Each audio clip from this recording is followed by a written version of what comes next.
পাকিস্তানের উত্তর পশ্চিমাঞ্চলীয় খাইবার পাখতুনখাওয়া প্রদেশে শিয়া ও সুন্নি মতাবলম্বীদের মধ্যে সহিংসতায় এ পর্যন্ত ৮২ জন নিহত হয়েছে। গত ৩ দিন ধরে চলা এই সহিংসতায় আহত হয়েছেন কমপক্ষে ১৫৬ জন। সংঘাত বন্ধ করতে দুই মতাবলম্বীদের নেতাদের সঙ্গে সাক্ষাৎ করেছেন প্রশাসনিক কর্মকর্তারা।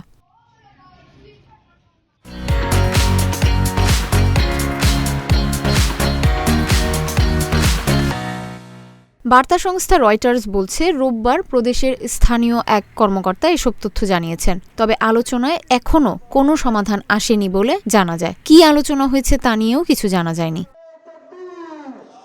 পাকিস্তানে শিয়া সুন্নির বিরোধ দীর্ঘদিনের, তবে চলতি বছরের জুলাই থেকে সেই বিরোধ সহিংস রূপ নিয়েছে। প্রাণ গেছে বেশ কয়েকজনের। গত বৃহস্পতিবার খাইবার পাখতুনখাওয়া প্রদেশে শিয়া যাত্রীবাহী গাড়িতে বন্দুকধারীদের হামলায় ৪৩ জনের প্রাণহানির পর সহিংসতা ছড়িয়ে পড়ে।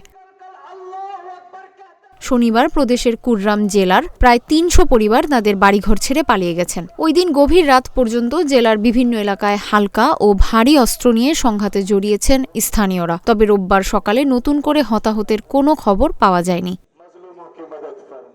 স্থানীয় ওই কর্মকর্তা বলেছেন, কুররাম জেলা জুড়ে মোবাইল নেটওয়ার্ক স্থগিত করা হয়েছে এবং প্রধান সড়কে যান চলাচল বন্ধ রয়েছে। সুন্নি সংখ্যাগরিষ্ঠ পাকিস্তানে উপজাতীয় ও পারিবারিক বিবাদের ঘটনা প্রায়ই ঘটে। দেশটিতে শিয়া সম্প্রদায়ের সদস্যরা দীর্ঘদিন ধরে বৈষম্য ও সহিংসতার শিকার হয়ে আসছেন বলে অভিযোগ রয়েছে। প্রদেশে পৃথক ঘটনায় সেনাবাহিনীর অন্তত ২০ সেনার প্রাণহানির মাত্র কয়েকদিন পর সর্বশেষ এই সাম্প্রদায়িক সংঘাতের সূত্রপাত হয়েছে।